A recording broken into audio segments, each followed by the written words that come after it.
Unpopular opinions. Sometimes I ask you guys for your unpopular opinions on Instagram or the YouTube community tab, so I have a scapegoat while I'm reading them. I can always say, look, I didn't say this, so-and-so said that.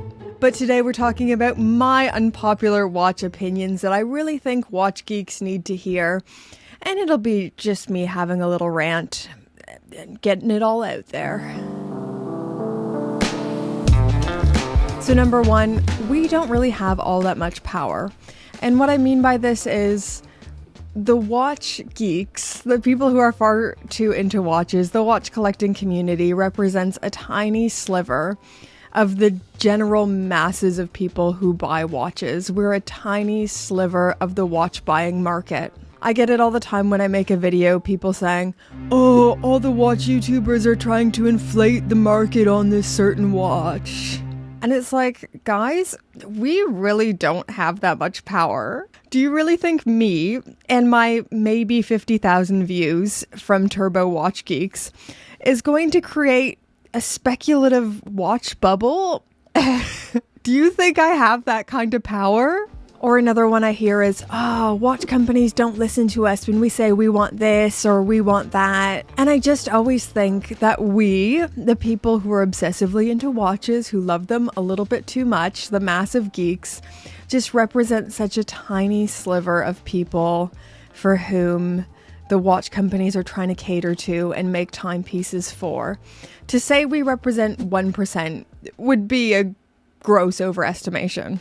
So of course our watch opinions and tastes aren't the only things that are being weighed up, if that makes sense. When we hear the word Rolex, we think of the Submariner or the Daytona. When the general public and the masses, when the muggles hear the word Rolex, they probably think of the Datejust or the Day-Date. We're not the only ones watch companies are thinking about. Okay, this is one I need to hear, and I need to remind myself of, especially because I'm always beating the hyper-romantic drum of, who cares about secondary prices? Forget about it, just buy what you love, that should be the only thing that matters. Which is a lovely sentiment and very idealist. But for a lot of people, secondary prices and value retention matters. Wristwatches are expensive. For me, I can't spend $2,000, $5,000, $10,000 or pounds willy-nilly. These are always measured and significant purchases. These are items I've saved up for a long time, and it hurts when that money leaves the account. So I do understand why value retention matters for people. It then becomes an item that you know you're not going to lose too much money on if, for whatever reason, you have to sell it one day. But even though I understand why value retention matters to people, I still don't think it should be a driving force in your watch purchasing decisions. I have friends come up to me all the time, especially when we were in that crazy pandemic bubble in 2020, 2021, saying, oh, what's the best watch I should buy to double, triple my money? I know there's a lot of money in watches. Which one should I buy to make the most money? Oh, I hate this. And it's like, dude, one, the watches that are increasing this much in value, it's because no one can get them at retail anyways. So if you think you're just going to walk in with no purchase history and then all of a sudden get this. Yep. No. And two, don't buy watches with this being your main motivation. Get into stocks, get a wealth advisor or something. I don't think this is a very shrewd or smart attitude to bring into wristwatches. I've said it once and I'll say it again. I'll keep saying it. Wristwatches are the intersection of art, history, fashion, and engineering. They're these fabulous, fantastic analog machines that only, attempt to accurately measure the fourth dimension and do a pretty good job at it. Value retention is hands down the least interesting thing about your watch, but I do get why it matters to people still. Oh. Should we get canceled today? I don't know how freely I should speak on this. Okay, let's start here. For me, at least, this is new knowledge for me. This is something I've just been learning as this YouTube channel and watches has become my full-time job.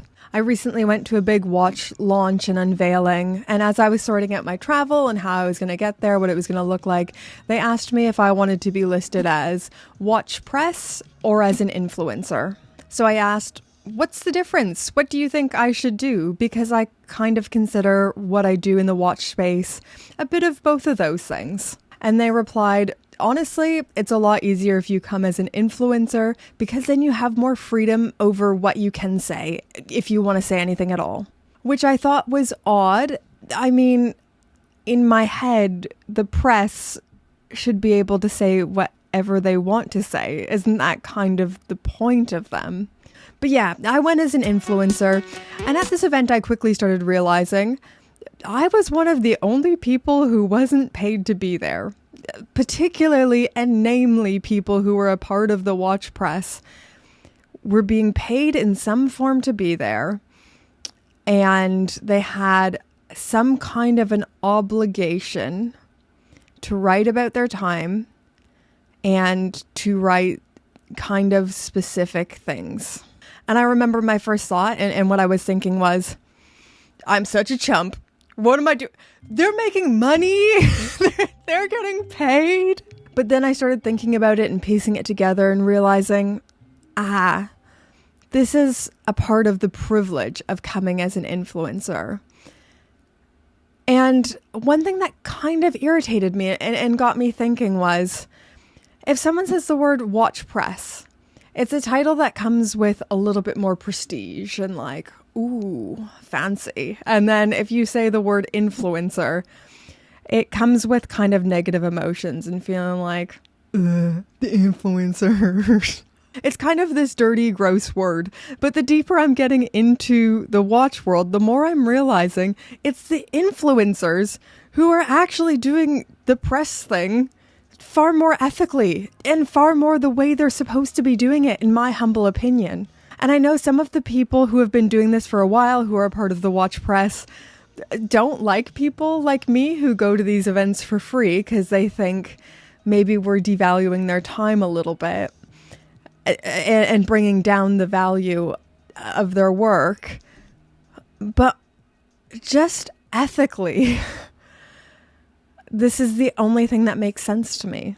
In my experience, it's been the influencers, at least in the watch space, who are doing things in a far more pure way and what the press should be, rather than the watch press who have all the reverence, who get all the glory. And it's like, I don't know, dude. I don't know if I'm talking too much. But I should say it's not everyone, so don't be getting mad at all the watch press. It's not everyone, but I was genuinely shocked by how many there were who were doing this, and I started becoming quite jaded about it. I won't say names. I don't think that's my place right now, but I think we can all recognize when we read an article and something feels too floral, and we can gauge when something feels off. And this also highlights one of the great things about YouTube, because depending on where you live, if you're doing a sponsored video, if a company's paying you in any kind of way to say the things you're saying, you legally have to disclose that to your audience. So whether that's saying this video is sponsored by so-and-so, reminding them that this is paid for, you legally have to do this. But I'm not sure if this is the case with online publications. I don't know all the rules around it. I could be wrong, but from what I'm seeing, it's the Wild West. You know, I think this is one we all need reminding of a little bit more. I know I do. Watch companies and conglomerates ultimately exist to make money. And I know I sometimes need to remind myself of this because I'm a turbo romantic. I love brand heritage, legacy, and because I love it so much, I assume watch brands are doing it all just for the love and passion of it all. But I really believe this: if heritage didn't sell, they wouldn't give a crap about it. They wouldn't be shoving it down our throats. Well, maybe they still would care, but they wouldn't care to the extent that they do. Just watches for so many people are these passion items, and so we project that passion on brands. But we do need to remind ourselves sometimes, at the end of the day, these are businesses that exist to make money. The bottom line comes first, and the passion comes after. It's not that they have no passion. I just think we project our passion upon them sometimes. This is getting too jaded and horrible. I need to get out more. Okay, these last two were heavy. Let's finish on a lighter note and remind ourselves none of this really matters all that much. We just need to calm down sometimes. It's only watches. We aren't saving lives here. This isn't the ambulance service. It's only watches and our unique and subjective take on them. There's so many times when I'm watching a watch video or a watch YouTuber who I really don't agree with, and I just want to lay into them in the comment section. Really give them a piece of my mind. And it's like, hold on, Brittany. You're going to ruin your good character over someone's differing watch opinion. Or I always try to ask myself, would you say this if this was in person? If this person was sat in front of you right now saying the same thing, would you reply how you're going to reply right now? Almost always the answer is no. If I was in person, I'd be far more gentle and kind and patient. But sometimes the internet makes us into assholes. Watches are supposed to be fun and spark joy.